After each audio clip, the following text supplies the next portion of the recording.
તમારું નામ? હંસાબેન તળાવિયા. હંસાબેન તળાવિયા. એડ્રેસ? સુપીલા. સુખવીલા. શું તકલીફ હતી? મને હાથ બહુ દુખતો.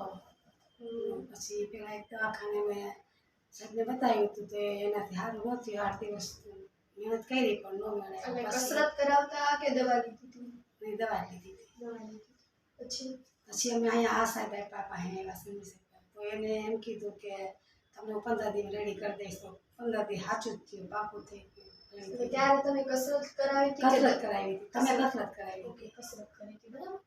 પછી અત્યારે તમે શેની દવા ચાલુ કરી છે? આવડી ખંજોળ આવતી બહુ. ખંજવાળ માટેની, બરાબર. તો ખંજવાળ માટે તમે કોઈ બીજી જગ્યાએ દવા લીધી છે? ના, એવી જ તમારે લીધી. કેટલા ટાઈમથી લો છો દવા? 1.5 મહિનો થયો. 1.5 મહિનો. 1.5 મહિનામાં તમને કેટલું રિઝલ્ટ દેખાય છે? બહુ સારું. નીંદર આવી જાય, ઠાક ઉતરી જાય છે, ડાઘા બધા શરીરમાં હતા. આગળના મીંદડીના ડાઘા જેવા એ બધા વી ગયા. ઓકે. અને અહીંયા સ્ટાફનું વર્તન કેવું લાગ્યું? સારું છે. સારું છે. સાહેબનું બેનનું મને વર્તન સારું છે. Thank you. તો આજે જ યોગક્ષેમ હોસ્પિટલની મુલાકાત